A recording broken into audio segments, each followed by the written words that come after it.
आपने उनके लिए ज़ादली के लिए लाइव प्ले किया, फिर आपने किस हदीका के लिए आपने नहीं हदीका के साथ ये लाइव बजाता हूं। हाँ, आपने अली हैदर के साथ बहुत लाइव प्ले किया, लेकिन ये सब वो सिंगर्स हैं जो आपकी जो प्लेइंग स्टाइल है उनसे मैच नहीं करता उनका म्यूजिक। आपने वो सोलोज में ही मैच करता था बस आपका सोलो अलग गाना था और उनका गाना अलग था। उनको सोलो चाहिए होते तो तुम ना मुझको देखो, आपका सोलो उसमें अलग ही पीस था कहीं और। तो ये क्यों होता था? आपने क्यों नहीं बार्बेरियंस रास्ता का, खैर नॉट रियली, बट उस जमाने में जो रॉक बैंड्स थे हमारे पास जुनून के बाद, अब जो एक बेचारा वाहिद रह गया था असद अहमद का बैंड, उसमें क्यों नहीं आपने प्ले किया? नियम शिराज के साथ क्यों नहीं आपने? क्योंकि असद अहमद खुद गिटार प्लेयर है। ये भी है, वो क्यों किसी को देंगे जगह? या उन्होंने ऐसा बैंड क्यों नहीं फॉर्म कर दिया आपने जिसमें आप साथ? वो हुआ ना फिर बाद में, जब हम लोगों ने देखा कि ये सेशन प्लेइंग में इतना ज़्यादा कोई फ़ायदा नहीं है और वो सारी चीज़ें नहीं है, तो हमने फिर अपना म्यूज़िक करना शुरू कर दिया। फिर मैंने अपना बैंड बना लिया था मिज़राब। ये मेरे ख्याल में मिकाल ने किया है, मिकाल ने भी यही किया ना, पहले वो भी कुछ उसका म्यूजिक टाइप वो भी पहले प्रोड्यूस करता था, लेकिन उसको लगा कि बॉस ये जो सीन मैं कर रहा हूँ इसमें कामयाबी नहीं है, तो उसने फ्यूजन टाइप का किया। जवाद बशीर को उसमें ये नहीं होता ना, आपकी कोई आइडेंटिटी नहीं बनती कभी भी सेशन पे में नहीं बनती। हाँ, अब जब से हम लोगों का बैंड बना, मिज़राब बना, तो मेरी फैन फॉलोइंग मेरे ख्याल में डबल या ट्रिपल हो गई उस हिसाब से। बल्कि देखा जाए ना, हम लोगों के मिज़राब के बहुत अच्छे शोज हुए हैं, आप लोगों ने कभी अटेंड नहीं किया? नहीं, मैं आग लाइव जो है वो सबसे अच्छा। आग लाइव में तुम शायद आग लाइव में मैं गया नहीं था। मकसद वो जो एम लाइव एम लाइव जो आग लाइव की जो जितनी भी टीम है बहुत अप्रिशिएट करती है, कहती है बहुत जबरदस्त शो था और बड़ा हिट शो गया है, ऑडियंस भी जबरदस्त और हमेशा माशाल्लाह हिट गया शो।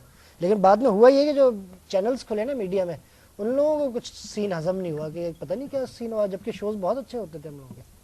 समझ में नहीं आया। अच्छा, एक चीज है कि ऑडियंस को समझ नहीं आया, जो ऑडियंस जैसे चलते थे, जो एयर टाइम सही नहीं मिला। किस बैंड से मिज़राब को बोलेंगे, किस बैंड से इंस्पायर्ड है, इन्फ्लुएंस्ड है? नॉट AC/DC, नॉट मेटालिका में भी आई डोंट नो। एक्चुअली मिज़राब का साउंड जो था ना, वो हमेशा चेंज होता रहा है हर गाने में। मैं सिर्फ एक ही दिमाग में एग्जांपल आती है, एक बैंड था टोटो। हाँ, तो उनकी हर एल्बम में सिंगर भी अलग होता था, उनके स्टाइल भी काफी चेंज होते थे। एक कंफ्यूज बैंड था। हाँ, नहीं कंफ्यूज नहीं, बहुत अच्छे म्यूजिशियन थे। कभी फंक होता था, थोड़ा बहुत जैज, और कभी एक एल्बम रॉक होती थी, तो बहुत जबरदस्त म्यूजिक है उन लोगों का। लेकिन समां मुझे लगा कंप्लेन बॉक्स रहे हैं, जैसे मोहम्मद यूसुफ कंप्लेन बॉक्स है पाकिस्तान क्रिकेट टीम के, समां उनको जितना वो डिजर्व करते थे उनको लगता है उतना मिला नहीं उनको भी ये लगता है। आमिर ज़की को भी ये लगता है कि वो सबसे बेस्ट है पाकिस्तान में, उनसे अच्छा पूरे एशिया में कोई नहीं है, शायद यूरोप में भी नहीं है और अमेरिका में भी नहीं है। मिकाल हसन का भी मुझे ये लगता है, एटीट्यूड से ये लगता है कि यार वो दुनिया का सबसे बेस्ट काम कर रहा है, शायद और कोई नहीं कर रहा। लेकिन आगे पीछे अगर आप देखें, अगर हम भी अपने बारे में ये सोचना शुरू कर दें, शायद ये जाती होगी बाकी बेशुमार लोगों के साथ। मैं तो ये कहता ही नहीं हूँ ना, आप यार एक अगर कोई पेंटिंग की एग्जीबिशन होती है, उसमें हर आर्टिस्ट ने अपनी पेंटिंग लगाई हुई होती है, और हर आदमी जो है वो अपनी मतलब फीलिंग्स को उस तरह एक्सप्रेस कर रहा होता है पेंटिंग थ्रू। म्यूजिक का भी यही है, हर आदमी का अपना एक स्टाइल है, तो इसको कंपेयर नहीं करना चाहिए। और हम लोगों को तो हमारा जब बैंड आया तो ऐसे ऐसे बैंड से कंपेयर किया कि जी एक बंदे ने कोई अलग रिव्यू लिख दिया कि लेड ज़ेपलिन जैसा ये कर दिया, ये कर दिया, वो कर दिया, जो कि हम लोग की साउंड कहीं से मैच ही नहीं करती थी। ये रिव्यू लिखने वाले भी लेड ज़ेपलिन को भी नहीं जानते थे। जैसे लोगों ने ये उड़ाया है कि फास्टेस्ट गिटारिस्ट, तो कोई पहलवानों का अखाड़ा थोड़ी है कि घोड़ा की मैं ये कहने लगा था, मैं पूछा कि फास्टेस्ट गिटारिस्ट क्यों है ये? जी कोई फास्टेस्ट गिटारिस्ट होना कोई बड़ी बात थोड़ी है, यस नॉट कोई क्लेम टू फेम नहीं होता, ये तो बेसिकली बहुत बुरी बात है इनफैक्ट कि आप फास्टेस्ट गिटारिस्ट जो है ना, ये सारा यूट्यूब वाला चक्कर है, ठीक है। फैंस ने हाँ कि कौन तेज बजा रहा है कौन, आखिर में तो यार सबने म्यूजिक सुनना होता है एक सीडी खरीद के, और उसमें तो ये भी होता है बार बार कि आदमी सोलोस नहीं सुन रहा होता, पूरा म्यूजिक सुन रहा होता है। फास्टेस्ट गिटारिंग का ताल्लुक जो है वो स्किल से है, टेक्निकल चीज है कि यार नाज़िम खान बहुत तेज प्ले कर लेते हैं, बजा तो म्यूजिक रहे हैं, मिस्टेक के प्ले करना बहुत तेज, वो एक एक आर्ट है, लेकिन वो एक टेक्निक है, वो स्किल है। बच्चे बहुत, एक बच्चा भी है करते करते करते सीख जाएगा, क्रिएटिविटी नहीं है उसमें, कमांड है, इम्प्रोवाइज कर लेते होंगे आप, ज्यादा कर लेते होंगे।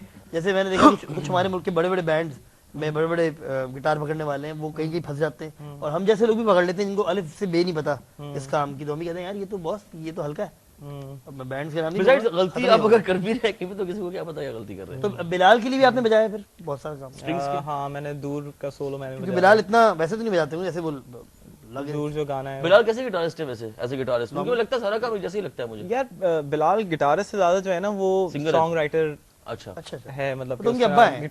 नहीं, सॉन्ग राइटर, लिरिसिस्ट नहीं, गाना कंपोज करना, फिर कंपोज कर लेते हैं। हाँ, तो वो शुजा क्या करते हैं? शुजा शायद उसको प्रोड्यूस करते हैं या अरेंज करते हैं, अरेंज करता है उस तरह। यानी पूरी टीम बनी, आपने साथ काम किया है? हाँ, मैं एक टाइम में स्ट्रिंग्स का रह चुका। आपने भी काम किया और शालम ने भी काम किया शायद उनके लिए? हाँ मैंने, लेकिन उससे पहले भी स्ट्रिंग्स में मैंने काम किया हुआ है। ये जो इनका गाना था ना, दूर के जमाने में नहीं उससे भी पुरानी बात सर है। की पहाड़ नहीं उससे भी पुराने सर की पहाड़ के बाद Second album था। नदीम कहानी। भी था, नदीम जाफरी भी। अरे हाँ, वो एक बीच में सीन चला था फैसल की पार्टी, हम लोग कुछ कर रहे थे साथ में, आंखें चुरा के जो गाना था वो एक हम लोगों ने रॉक वर्जन उसका किया था। सबसे पहले हम लोगों ने किया था वो गाना। अच्छा। उसके बाद फिर इन्होंने उसमें लेटर ऑन। वैसे आपके ख्याल में कहाँ जा रही है म्यूजिक इंडस्ट्री, क्या क्या हो क्या रहा है? आपको भी साइन किया हुआ किसी फायर रिकॉर्ड्स से, किसी ने साइन किया हुआ? जगानी साहब ने नहीं किया हुआ, बचत हो गई आपकी। अच्छा तो क्या आपके ख्याल में क्यों ये, क्या जैसे सिस्टम क्या है? एक बंदा अपनी एल्बम रिलीज करता है, एक बच्चा है उसने गाना फेंका। यार सिस्टम तो ये है कि म्यूजिक अगर कोई रिकॉर्ड लेबल है या म्यूजिक चैनल है तो उसमें वही बंदा होना चाहिए जिसको म्यूजिक के बारे में पता हो। सीधी सी बात है, उसको पता होगा तो वो अपने इम्प्रूव कर पाएगा ना। अब उस पर कैटेगरीज बनाएगा कि यार ये हमारे ये रॉक शो है तो उसमें भंगड़ा क्यों चल रहा है, या ये रॉक म्यूजिक का प्रोग्राम है, रॉक शो है तो उसमें पॉप म्यूजिक क्यों चल रहा है। नहीं चलिए, ये तो इतना भंड तो नहीं होता। हाँ। नहीं होता है वैसे, होता है, देखा है। द म्यूजिक पे होता होगा क्योंकि वहाँ पर उनको नहीं पता शायद, लेकिन मुझे पता है कि हमारे यहाँ नहीं होता। लेकिन मुझे विजय ये क्या है? Besides, नवीन के अलावा कौन विजय नहीं, जो प्रोग्राम का जो लिखा हुआ भी आ रहा है जुक बॉक्स और व्हाटएवर, तो उसमें भी अगर सर्टेन टाइप ऑफ म्यूजिक चल रहा है तो फिर ये कि जैसे रिकॉर्ड लेबल्स हैं, अब बड़े से बड़ा लेबल जो होगा, कोई जैसे यूनिवर्सल हो गया, कोई हो गया, तो उसमें हमेशा एक साइड में उनकी ब्रांचेस होती हैं बहुत सारी, कि एक लेबल जो है उनका सिर्फ रॉक म्यूजिक कर रहा है, एक कर रहा है, म्यूजिक जो है वो मेटल कर रहा है, साइन अप कर तो वो यहाँ पे नहीं है हिसाब किताब। हमारे यहाँ यहाँ पे तो है वो ना कर एक ही कैटेगरी में देख रहे होते हैं कि जी हाँ ये आरिफ लोहार बिक रहा है, हाँ तो यही चाहिए हमें, इसके अलावा हम और कुछ तो नहीं मार्केट लेंगे। छोटी है, क्या करें, पैसे बनाने ना। मार्केट तो यार यूरोप से बहुत बड़ी है।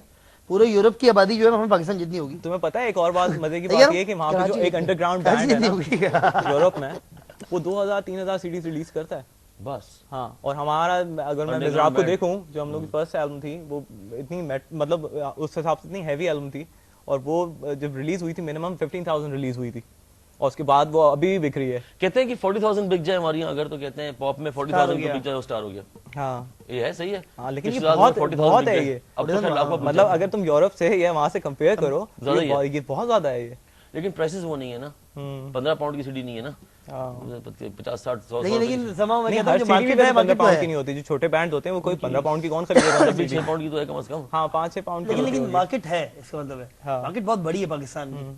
अगर आप हम सही लोग तरीके चेक से गए थे ना शो बजाने के लिए, मैंने एक बंदे को बताया वहाँ पे हमारी एल्बम जब रिलीज हुई थी तो उसने 10 की एल्बम कोई 2000 रिलीज की थी, जो मेरा एक बैंड था ना बाबर के साथ। हाँ हाँ हाँ।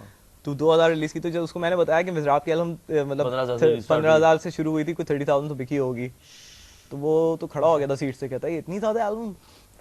अच्छा, तो आप लोगों को ऐसा ही लगता है कि आप लोगों की जितनी अब्रार हक की बिकती है, कितनी बिकती होगी? पता नहीं लाखों यार वो तो 10 बहुत लाख बिकती होगी। 10 लाख बिक जाती होगी, ज्यादा बिकती होगी।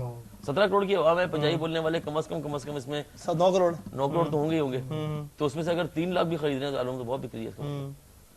तो 10 लाख या कम से कम 20 लाख बिकती होगी एल्बम यार। बहुत है यार, बहुत है। तो आपको नहीं लगता कि ऐसा चीज की जाए जैसे 20 लाख लोग सुने, 15,000? नजम ने किया, नजम ने पंजाबी एल्बम कर दी। जवाद हालांकि अहमद उनका सोच कुछ और थी। जवाद अहमद कुछ और तरह के गाने बनाते थे, उन्होंने पंजाबी एल्बम का, इनफैक्ट वो पंजाबी से ही हिट हुए। फिर शदाद रॉय ने पंजाबी एल्बम नहीं की, हैरत की बात है, लेकिन वो भी अगर वो नहीं करते, वो पंजाबी में भी उर्दू बोल रहे होते, लेकिन समाओ वगैरह में लोगों ने किया ये। यार एक हर आदमी जो है ना हर चीज उस तरह अपने आप को देख नहीं रहा होता ना। अगर कोई किसी को कहते हैं कि यार तुम धोती पहन के चले जाओ, वो तो नहीं पहनेगा ना, वो बोलेगा यार मैं तो जीन्स पहनता हूँ या टी शर्ट पहनता हूँ, बस मेरा तो यही है इसी तरह।